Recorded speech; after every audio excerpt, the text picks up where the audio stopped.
afternoon to all the course coordinators and course participants. So today we have the second lecture in the series of lectures on GNSS. Today's lecture will be covering GNSS, GNSS receivers, surveying techniques, processing methods, errors and accuracy. So let us have first some revision what we have discussed yesterday. So we have seen yesterday that GNSS is a surveying equipment in line with the other surveying equipments with certain advantages, like it do not require a clear line of sight. It works in a common reference frame, that is WG74 datum all over the globe.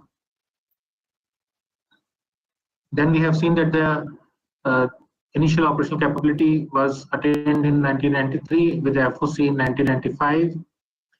Then we understood that there are three fully operational systems, GPS, GLONASS and BDO, which are functioning globally. And the fourth one is about to join, that is the Galileo by European Union. Then we have seen that the two regional satellite-based navigation systems are also functioning, like the quasi-Zenith satellite system from Japan and the Indian regional navigation satellite system from India. And then we also understood that there is a terrestrial framework for the navigation, like the LORAN and the JICA, and then the satellite-based navigation system is there, which can also be combined through integrated receivers, as we have seen. Then we understood that the GNSS basically provides us the position, velocity and time all in a common reference frame with ICAO, International Civil Aviation Organization, as one of the key players in the entire requirement or the user base of GNSS, because the ICAO has the responsibility for preparing SOPs for the safe flights across the globe. Then we understood that 4 signals are minimum required to resolve the latitude, longitude, height, and the clock bias for the position of the receiver. Then various characteristics we have seen, the accuracies in position, velocity, and time, and the 6 orbit-based system, 3 orbit-based systems for the Navistar, GLONASS, and Galileo, whereas the BDO has 7 type of different orbits. Then we understood the system of computing the pseudo range as the C into delta T equation and formation of the sphere around the known location of the satellite, which is part of the message which comes with the signal to the receiver. So the embedded coordinates are there, we can say, in the signal.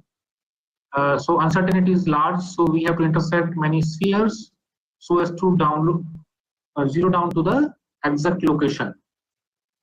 Then we understood what are the signal structures which are there in the basic. Basic one are the L1 and L2 carrier waves with CA code and P code modulated over the L1, and L2 has only the P code. P code are encrypted. Besides this L1, L2, the 50 bit per second satellite message is coming, which provides us the almanac and the ephemeris data. Hello. अच्छा अभी lecture को मैंने बता दिया था उनको. हाँ.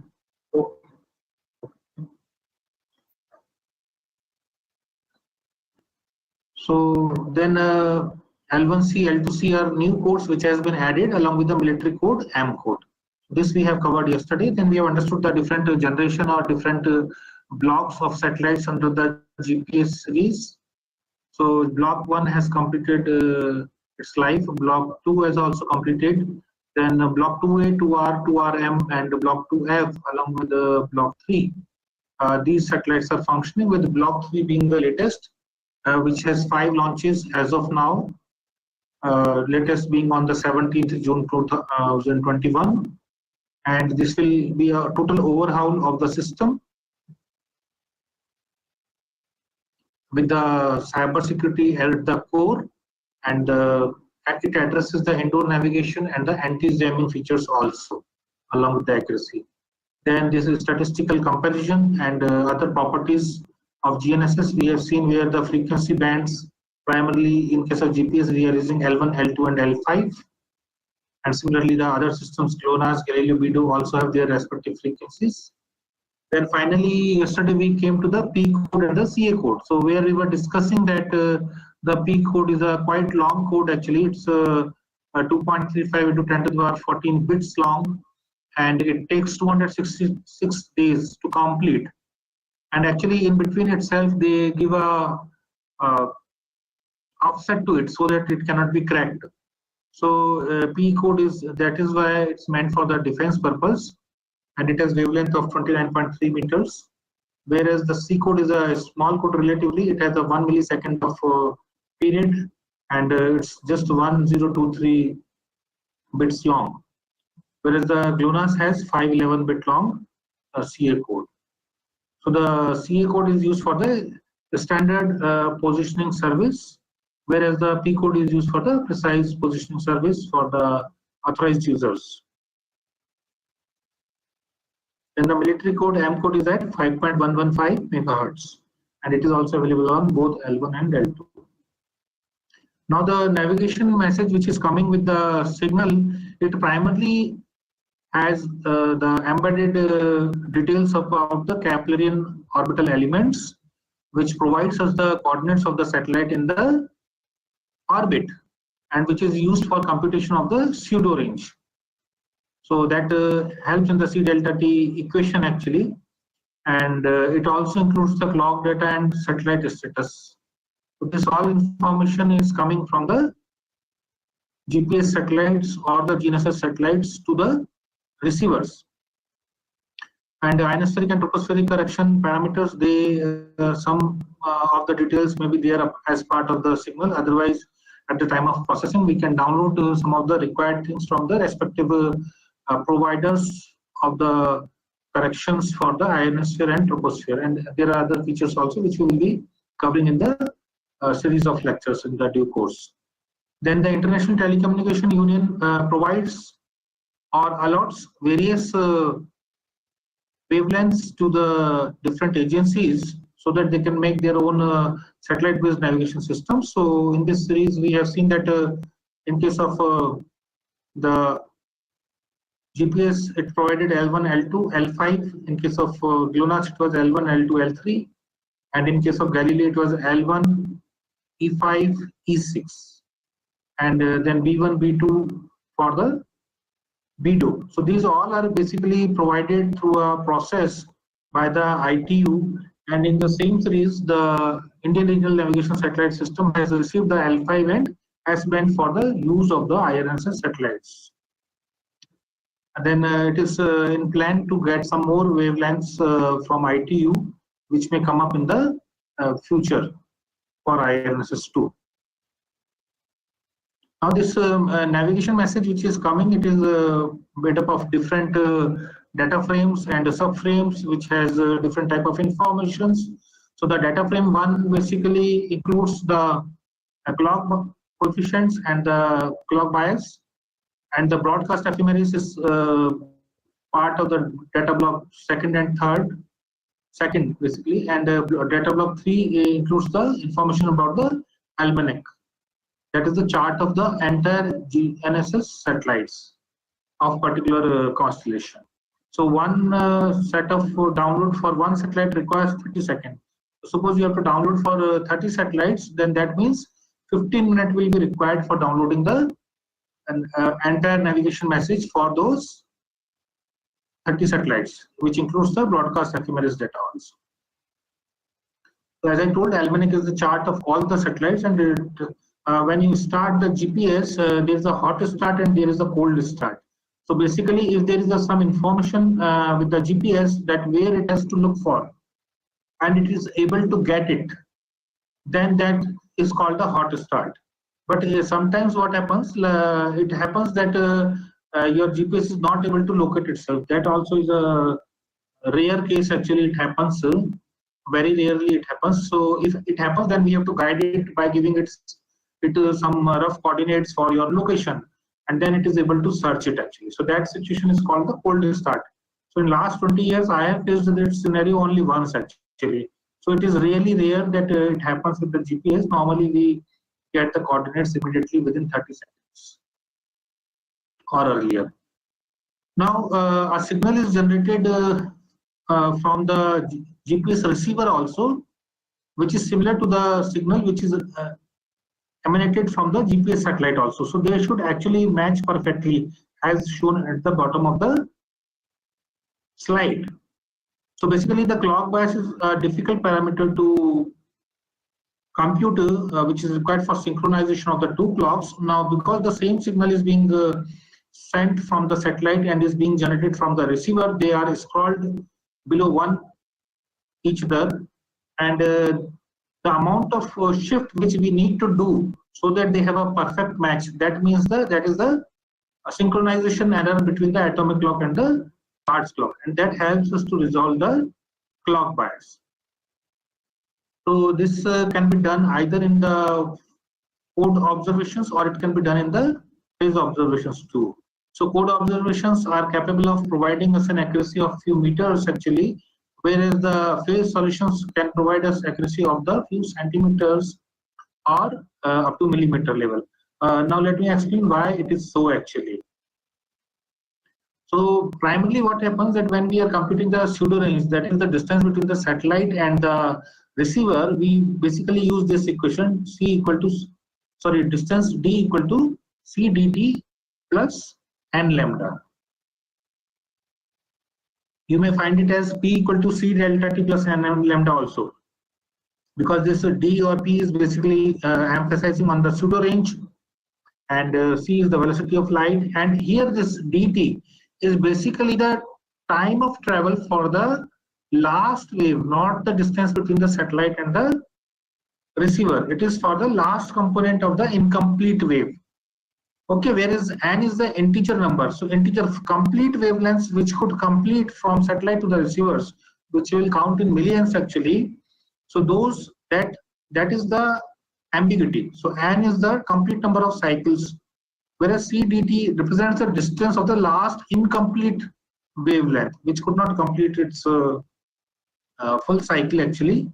So this n is required for the solution, and this last final wave can be computed at the end of the receiver itself with an accuracy of 1%. So 1% for the phase is 0 to 2 pi, that is 0 to 360 degree. So that means 1% is 3.6 degree. Now when we translate it into the lambda, so what is the lambda of L1? Wavelength of L1 is 19 centimeters. So 1% of 19 centimeters is how much? 0.19 centimeter, that is 1.9 millimeter. So that is how when we do the phase observations and we carefully plan the survey and we do the adequate processing, it is possible to attain a millimeter level of accuracy using the differential GNSS procedures. And that is actually what is being normally claimed by the vendors actually when you go for the procurement of the receivers.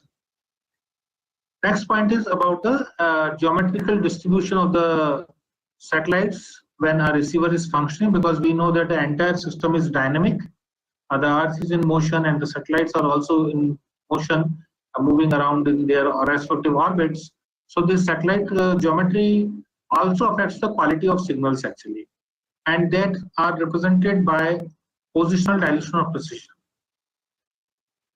Okay, so basically we have four type of DOP values: G dop, P dop, V dop, and H dop.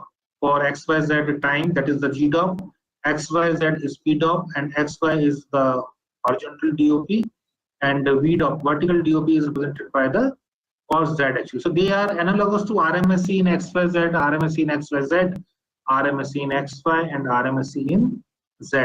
So they are analogous to that. In P, this DOP values are simpler to understand because they are basically unitless numbers as shown here. So the DOP is considered very good if the DOP is between 1 to 3. It is considered good if it is between 4 to 5, fairly good up to 6. If it is more than 6, then we can have some less reliability of the signals which are being received. So when we have a good distribution of GPS satellites above the receiver, then it is considered good actually. But if it is a skewed type of setup, which also occurs sometime, although satellites are everywhere, but what happens that sometimes you are moving towards one side of the hill, so some of the signals you may not be receiving from the other side. So in that case, your DOP values may go poor. Now, why that is so? That is so because when we are intersecting the spheres using the pseudo range, if we have a good distribution of the satellites, see this do not represent Earth. This basically represent the area around the receiver. So the center of this circle is basically representing the receiver on the Earth. Okay, so one satellite is overhead and three are also at the far ends in a trigonometrical fashion. So the thumb rule is if you consider these fingertips as the satellites and the bottom of your palm as the receiver, if you connect the tips of the fingers as the satellites and the bottom of palm as the receiver, larger the volume, more is the accuracy, smaller the volume, less is the accuracy. That is the thumb rule. Geometrically, how it can be understood that when the good proper distribution of satellites is there, then when we intersect the different spheres, uncertainty is less. Whereas if the skewed distribution of satellites is there, as it happens at times, then in that case, when we intersect the spheres, uncertainty is large. That is the geometrical explanation of that. And while processing, actually, we remove or exclude the values in the GPS solutions if they are greater than 6 DOP. Okay, so these kind of facilities are there in the processing software. As I already discussed, the Earth-centric Earth-fixed coordinate system is used for the GPS. So center of Earth is considered as the origin, and the ellipsoid is there. WJ34 ellipsoid is there. With that, either in the geographic lat-long projection or in the UTM projection or any other desired projection system you want to follow, we can get the XYZ values of your location. So the Navistar GPS provides the standard positioning service and precise positioning service with a bit change of name. Standard precision service and high precision service are provided by the GLONASS. Galileo provides the open service, safety of life service. Then there are commercial applications, so commercial services there. Then for police and anti-fraud departments, there is a IIRS service. And for international consortium, a COSPAS SARSAT system for emergency situations, rescue and search and rescue services are also provided by the Galileo. Next, we come to the receivers. So receivers, as I told you, the existing receivers or the older set of receivers are capable of providing 1 centimeter plus 2 ppm if they are single frequency receivers. That means they are using the L1 and L1 frequency basically. And dual frequency or multi-frequency receivers, they can provide better accuracy of the order of 5 millimeter plus 1 ppm. But if we are using the latest receivers, latest means really latest, which are recently, which has come up in the market, the accuracy have further improved, and currently the latest systems are capable of giving 5 millimeter plus 1 ppm positional accuracy with the single frequency receiver also, and 3 millimeter plus 0.4 ppm accuracy for the dual or multi-frequency receivers. Okay, so here what we have to understood is that the single frequency receivers and the dual frequency receivers, normally they have a ratio of 1:4 in terms of cost. So for which we should go, because there is a difference of 2 millimeter or so if we do the survey properly and process them properly. So not much difference for many applications, whereas the cost difference is very much between the single frequency and dual frequency or multi-frequency receivers. So here the most important point to understand is that if our study areas are small with the baselines of the order of 15 kilometers, then we can go with the single frequency receiver. We need not to go for high-end dual frequency or multi-frequency receivers.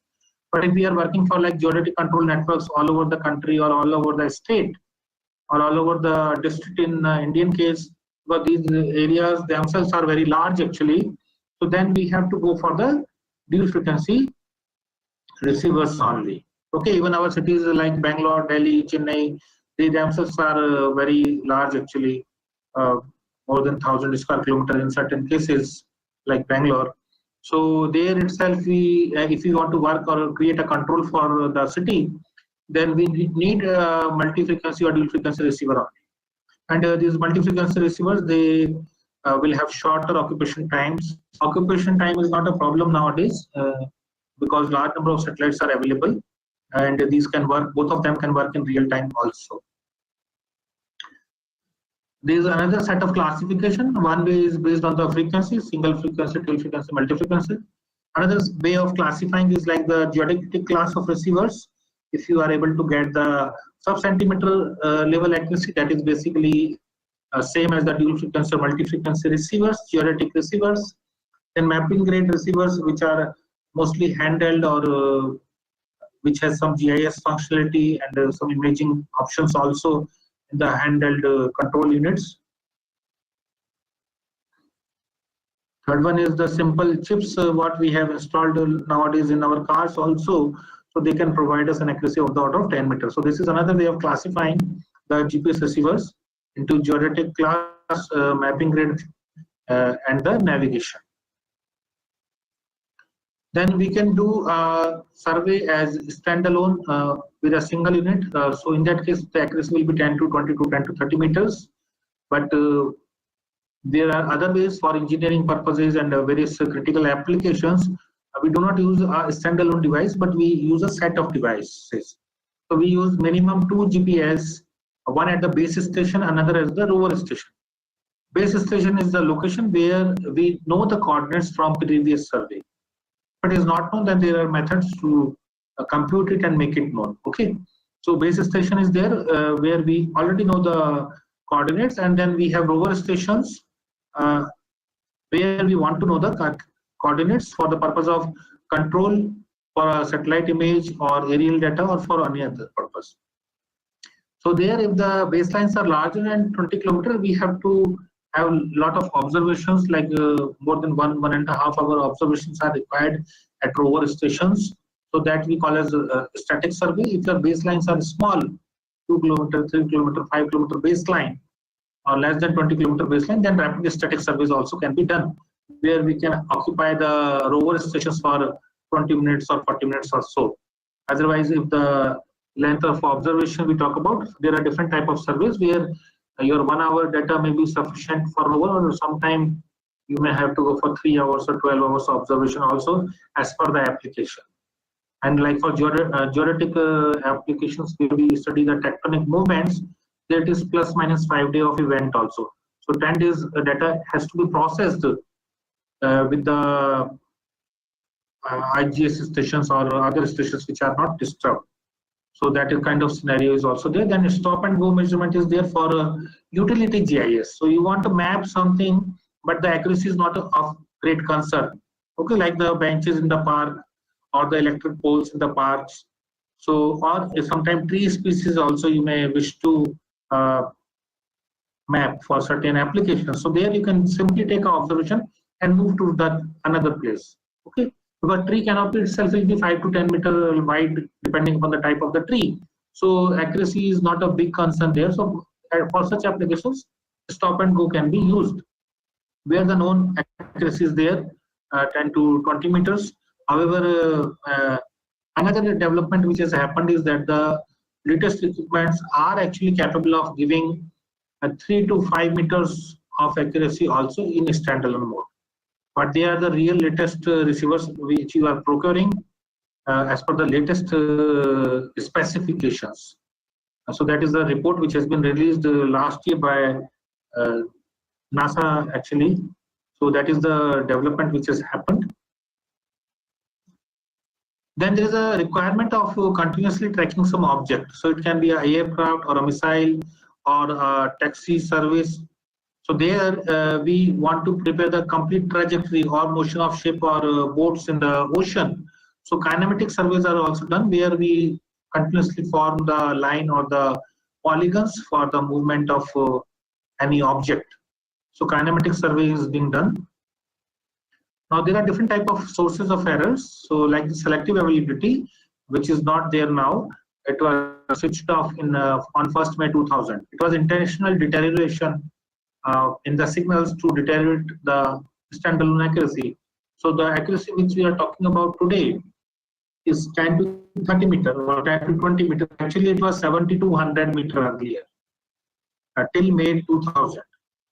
Okay, because there was an intentional degradation of the signals by the US agencies, but that has been stopped later on. So currently we are getting higher accuracy. Then there are clock errors in the satellite clock, and then the ephemeris errors are there, that is in the position of the satellites, because that also we need in the computation of the pseudo ranges. Then atmospheric delays are there in the troposphere and the ionosphere. Then multipath errors are there. Sometimes the signals hit the adjoining area like the building or even the ground also, and then they hit the GPS antenna. So it's a multipath rather than a direct. That also introduces an error. And then there is a receiver errors are there, like the noise within the receiver. Every equipment has its noise actually. So the user range error actually consists of the system errors. System errors consist of ephemeris data and the satellite clocks. And second part is the atmospheric errors, which come through the ionospheric and tropospheric errors. And within that tropospheric, there are dry delays and wet delays because of the dry gases and the water vapor or the condensed clouds respectively. So this kind of errors are there, and these can be computed and corrected through the differential GPS. So this is a standard table actually. As an example, the values may differ from different places.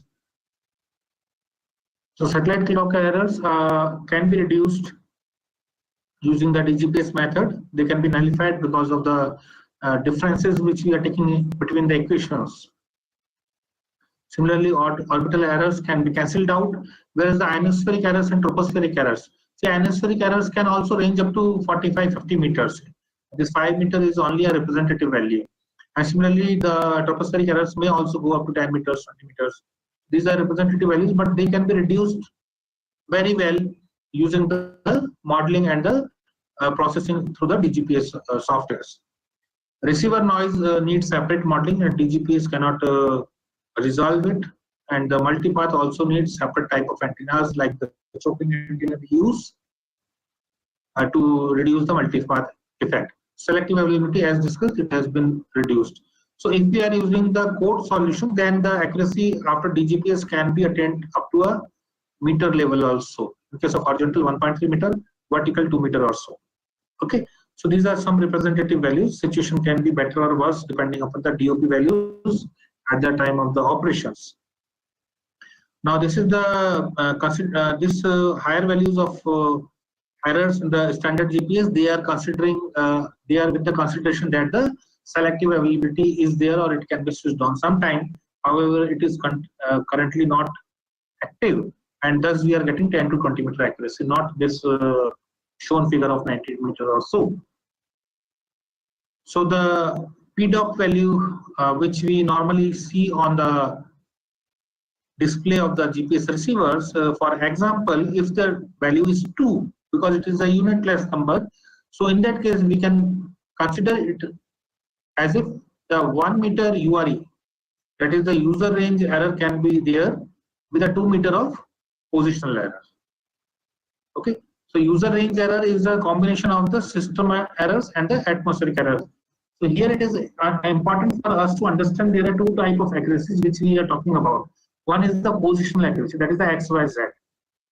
Okay, another is the 1 meter URE, that is in the pseudo range. So 1 meter error can be there in the distance computed between the satellite and the receiver. So these two things we have to understand separately. Then at the time of the rising of the satellite or the setting of the satellite, similar to the sun rises and the sun sets. Okay, so because satellites are also moving in the their respective orbits, so when they are coming up of the horizon, then up to some distance in terms of angles, we remove the various observations because they are having larger set of errors. So that angle which we provide is known as the mask angle. So primarily what happens that when you are using a system like the Juno model, you have a static value 5 degree. But when you are using the geodetic receiver, there it is flexible. So there you can change the mask angle values. You can keep it 5 degree, you can make it 0 degree, or you can take it as 10 degree or 15 degree. Okay, normally it is better to survey with the 0 degree itself, because if you are processing the data, while processing you can analyze the data and you can remove the not so wanted signals, looking at the DOP values and other parameters. So this was the scenario before the May 2000, that the positional area used to be large, 30 to 100 meter, when the intentional degradation of the signals used to happen. This was also called dithering. The atmospheric delay is the error which happens because of the ionosphere and the troposphere. So what happens in the commercial softwares like the Triple Business Office Center, or the Leica Geo Office, or the Skipro software, we are using the standard atmospheric models like Hopfield model or the Sastamonian model. So they are good enough for the small baselines because they normally have similar weather conditions or atmospheric conditions at that time. But we are talking about large baselines, then the base and rover can be much far apart, and at one place it may be snowfall, other place it may be rainy, or third place it may be shiny. So in that case, you need some scientific softwares with some in situ meteorological observations for better accuracy. So in that case, we are using the Bernice softwares and the Gamut software to remove the atmospheric delays, or better to say that to model them properly and to remove the errors also properly. So the tropospheric refraction, which produces an error of the order of 2 meter to 30 meter. Okay, 2 meter error we are expecting around the zenith, that is the overhead condition, and a 30 meter error if the signal is coming from the 5 degree elevation, that means 5 degree above the horizon. And these tropospheric errors, they depend upon the temperature, pressure, humidity, and elevation of the satellite. So some of the meteorological parameters are also required to model for high-end applications. So the hydrostatic delay occurs due to the presence of dry gases primarily, and about 2 meter in the zenith and 10 meters for the lower elevations. That is the kind of distribution of errors which is taking place. Whereas the wet delays due to the water vapor and the condensed cloud is relatively less and may range up to few tens of centimeters. That is how the wet delay and dry delays occurs. Coming to the ionospheric refraction, which is a major or the maximum contributing source of error next to the man-made error.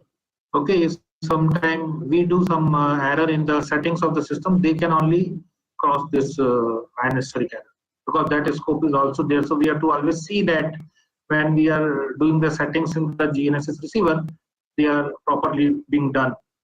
And when we are doing DGPS observation, we should see that both the receivers are also under similar situation or similar parameters.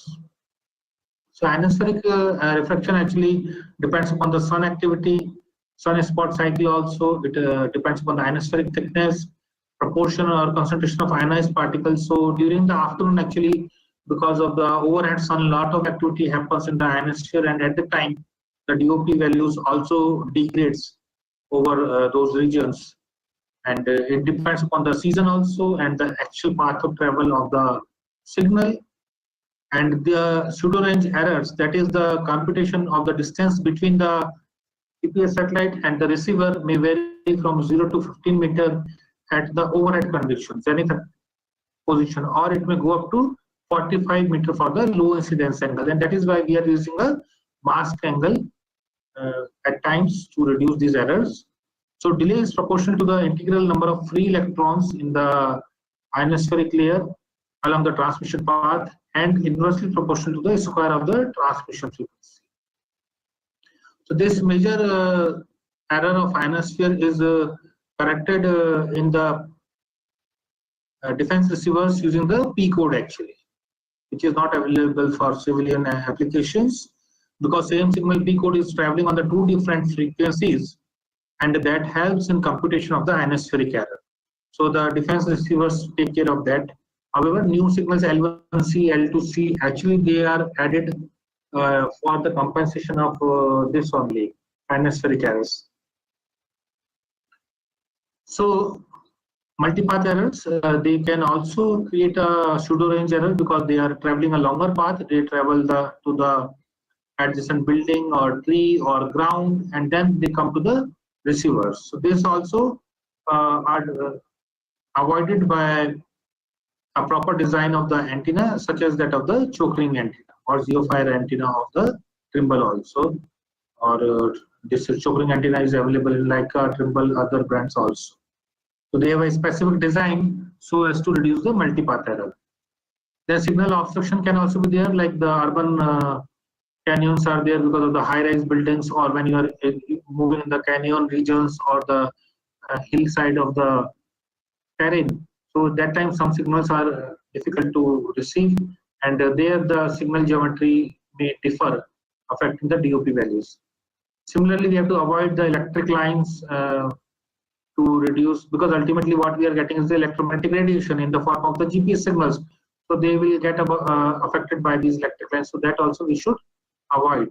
So if we are taking control point observations, we should take it on the ground and away from such things. And as I told you, the human error, like suppose if you are working in the UTM and you enter by mistake the wrong zone, then it can create an issue later on, because you do the survey, processing is done by somebody else in the operational environment, and then the triangulation is done by another party, mapping by another party. So if some human error goes unnoticed, then it can really create a problem. Human error is also to be avoided, and we should fill all the forms which are required during the surveys. So that was about the DGPS standalone. As I told you, 10 to 20 meter accuracy is there for standalone mode. Now, let me explain the procedure of the DGPS survey, where one station is at the known location, like this one, as explained. So we know the XYZ location of this station, and we are continuously operating the GPS receiver here, and it is receiving the broadcast ephemeris data. Using the broadcast ephemeris data, the coordinates which are attained are the X dash, Y dash, and Z dash. So we are able to compute the errors on the base station, that is X minus XZ, Y minus YZ, and Z minus Z dash in the XYZ respectively. Now for the smaller baselines, we assume that the same error is at the rover station also. So these errors which we are computing at the base station are used for generation of the correction parameters, which can be transmitted to the rover in real time or in the post-processing mode. So that is the way we are doing the DGPS survey. Now we can have some quiz also. So as we have discussed, DGPS or DGNSS requires minimum how many satellites? So we require 4 satellites actually. Okay, so let us go ahead with the lecture now. So now the question is how to improve the positional accuracy. So the definite answer is the DGPS, which has the capacity to increase the accuracy for a survey, because now the land has become very costly, and we want for any kind of transaction the coordinates to be very, very highly accurate. So in this case, what is happening again, as I told you, we are using a base station with known location, and then on the one hand we have the receiver, on the other hand we have the transmitter. So we, as the equation I have shown you in the earlier slide, using that the errors are computed at the base station, and they are sent using the modem, using the satellite based mechanism, or using the internet. So there can be different ways which are possible. We will talk about them again in the SBAS lecture. There are different modes to transmit the correction parameters, and using that we can transmit the correction parameters for accurate positioning of the rover in the field also. So basically what happens that primarily we are using the pseudo range formula as pseudo range equal to C delta T. Okay, but in case of DGPS, because we already know the coordinates and we know the position of the satellite, actually we can compute the time which should take place for the signal from satellite to the receiver, because both are accurately known. Okay, so that can be basically it's a reverse engineering. So instead of C delta T, we can compute the pseudo range also using the known position of the satellite. So how much error is there in the timing? This can be computed very easily at the base station. So either these errors can be compensated while doing the post-processing. So in post-processing mode, what will happen? We do the survey, come back to the office, and we can process the data. Or we can do it in the real time, because the errors are known in real time and we have a modem or some other mechanism to transmit the correction parameters. They can be sent to user in the field itself. So that is what we mean by the real time. So there are standard outputs are there like RTCM 104, and they can be sent to the user in the field itself. There are many ways to send it. As I told you, it can be via satellite also, it can be via internet also, and it can be via a radio modem also. So all those systems can be used. So now this is a diagrammatic representation of field work actually. So normally what we wish is that if this is the satellite image for our area, this blue portion, or sometime it can be an irregular figure also as depicted by the yellow line, because if we do the aerial survey, then aerial surveys follow the line of the boundary of the surveyed area with certain extension beyond that, so that gaps are not there. So in that case, we prefer to have a base station somewhere in the center, and we process this base station. If it is having known coordinates, there is no issue. Otherwise, this base station data, which will be operated for the continuous till the survey ends for the rover stations, all of them, which can take place in 1 day, 2 day, or depending upon the area and number of points you need. It may take 1 week or 10 days also. So the base station is continuously functioning. That is the point I want to make here. Whereas the rover stations, they function when the rover team is going to field and acquiring the station, installing and switching on the GPS for data collection after centering, labeling, and occupying the station. So depending upon the baseline length, amount of observation is taken at the rover station. So if this is the case when we have two receivers only. So one receiver we will put at the known location, that is the base station. Another we will put at the rover station, let us say R1. And once the observation completes at R1, we will take it to R2. When it completes at R2, we take it to R3. So in that case, we will get the radial solutions. Okay.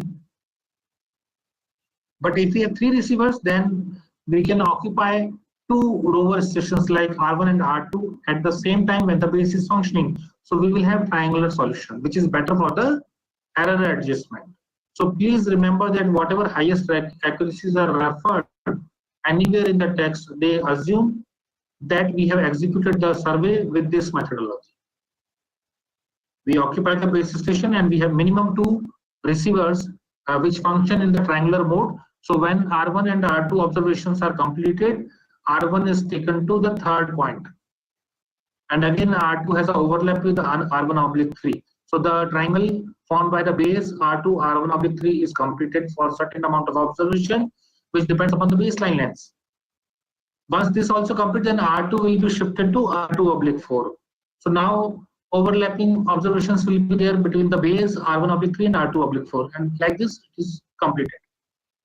Suppose you end your observation at R1/5 for today, then next day you have to reoccupy this, because you have to make a connection between R2/6 base and R1/5. Okay, so that we have to understand how we have to carry out the survey. So ideally we should use minimum 3 GNSS geodetic receivers or more than 3. We have been using 3 to 4 receivers in our field work earlier for some of the projects. Sometime when we do not have adequate receivers, then we use 2 also. But when we use 2, then our accuracy deteriorates. So now the processing part is very easy with the very friendly GUIs nowadays in the software. We have to simply download the rover data and the base data, and we have to process the button for the process baselines. So if we have sufficient data, normally in a single go, the processing completes and we have the corrected coordinates for all the control points or the checkpoints also. However, when sometimes we are short of data at some point because we have taken less number of observation or DOP values were poor, at that time sometimes we may need to go for some advanced processing to see that whether the position can be resolved. So sometimes it will be possible and some rare times it may not be possible also. So always thumb rule is that you occupy the station and collect data for little more than what you estimate for the rover observation, considering the baseline length. That will help you always. You need not to go back to the field and reoccupy the stations. Otherwise, that may be required some time. And that may cost it so on. Okay. So by the DGPS, we have seen that the atmospheric errors can be corrected partially, whereas the clock and ephemeris error can be nullified because of differencing of the difference equations. There are differences in the double differencing, triple differencing methods are there, where the pseudo range equations are being computed and subtracted from each other. So that removes the clock error and the ephemeris errors. And multipath error and receiver noise need a different modeling or different type of hardware.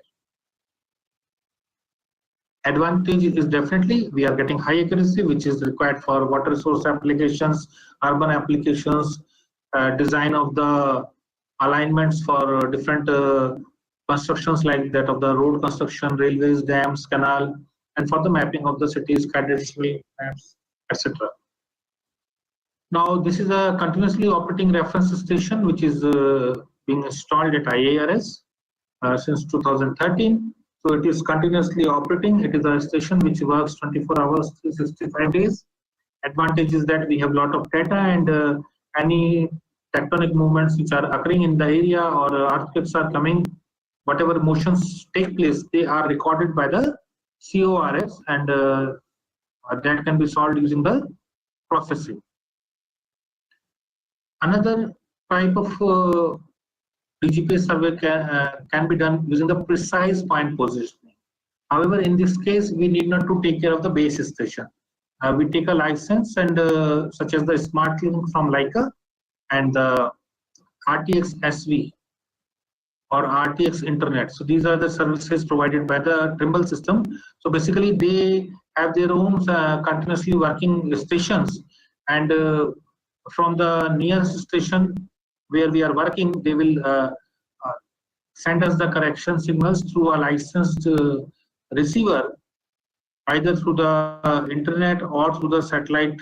Direct signals will be there. So these services are also available now. So in that case, we need to only operate the rover station. So if you are going to some remote areas where it is difficult to maintain the base station and handling the rover itself is a challenge. So if you are going to glacier areas or you are moving to some remote regions and some of the surveys which our departments are doing in Arctic, Antarctica also, there this PPP mode of survey is very good actually, because we need not to worry about the base stations in those cases. Then there are certain other facilities also where there is a facility for upload of our data and processing, which we usually do not prefer because we lose the data security in that case. But those kind of services are also available from some of the users. Now, this CORS is under development from Survey of India. They are establishing around 900 receivers. So they are coming up with the new services similar to this. We can upload our data on their site and they can process it. Or there is already the service which they have started. You can go to the Survey of India site, fill a form through proper channel, and they will allow you to download the CORS data of their course stations. So in that case, if you are doing survey in the vicinity of their post station, in many of the states it has already been established, so you need not to take care of the base station. You simply go carry the rover station, do the survey, considering the baseline, download the CURS data from the Survey of India website, and you can process your rover station data. So that kind of facility has already been started by Survey of India. These are various type of antennas which are shown. This transparent sheet what you see, or the cover you see over the receiver, it is called radome. So if you are working in the snowfall areas or some other areas where you want protection little more, because already these are waterproofs, but still more protection is required, so you can use the radome also. And this is the choking antenna with the radome. So, and then there are certain receivers which are built in with the antenna, and there are certain receivers which have antenna separate and receiver separate. Now this is a GPS view of GIS features actually. So when we are getting the GPS readings, basically we are getting the location. See, let us not forget that GPS is a surveying equipment. It provides us the coordinates of the location which we are surveying, either in static mode or in the kinematic mode. So the data can be accumulated as a point, line, or a polygon. So all of these are possible, and we can use them in our GIS softwares for any kind of requirement. Now our handheld GPS are also integrated with many of the things like the services of the GPS. We have a mobile also, we have SIM card also. So we can have SIM card connectivity for transmitting data also. So you are surveying in the field, whereas your maps in the server can also get updated while you are working in the field. And cameras are also there which can also send the photographs in the database. You have GIS softwares, and then there is a smart station by Leica which has a total station and GPS both. So that also helps our engineers in the field, which on the one hand they have GPS with them, and on the other hand they have the Survey of India topo sheets. So earlier topo sheets were in Everest ellipsoid system, new open series is in the WJ74 system. So whatever way is there, the total station and GPS combination is very good for engineers which are working in the field, and it enables using all the data sets which they have, like the benchmarks they have from the Survey of India, or whatever information they can get from the older topo sheets as well as from the new topo sheets or from the equipment they are using. So this total station plus GPS helps them very much. And if you have certain other mechanisms, it can help you in some difficult situations, working in the forest areas and in tunnels also, using different mechanisms which are there with these equipments. You can use some reflectors, and within the softwares there is a options nowadays to send a signal using the total station. If the position of the total station is known using the GPS, then the place which is within the canal, within the tunnel, let us say, where the GPS signals are not there, it can be transformed into the WGS coordinates, 84 coordinate system also. So that is the advantage of these new equipments, which are a bit complicated as far as hardware is there, but the softwares are very friendly to the users and can solve a lot of problems. So let us have a look at the processing softwares also. So SkiPro was one of the software we have been using for Leica. Now we have Leica GeoOffice also from Leica, then GPS Survey or Trimble Business Center, or a few other softwares are there from Trimble as well. And now they have a Spectra Precision software also with Trimble. Aztec is also, I think, taken over, which used to have GPSS with them. Sokia has a spectrum survey, GraphNet from Novatel. Okay, but these most of these standard commercial packages, they are using the standard atmospheric models. So Sastemonian or Hopfield models are being used. So it is difficult for you to give the metadata if you want to give what is the field observed data. So if that is the requirement, then you have to go for a Bernice or Gamut kind of softwares, which are scientific softwares. So Barniz is required for purchase actually from University of Bonn. You can directly purchase, whereas Gamut is a open source software from MIT. Article Lab is also open source software from Tokyo University. These you can download.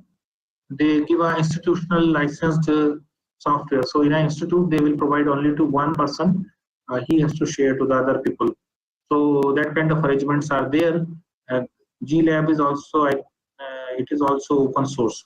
So from ISA.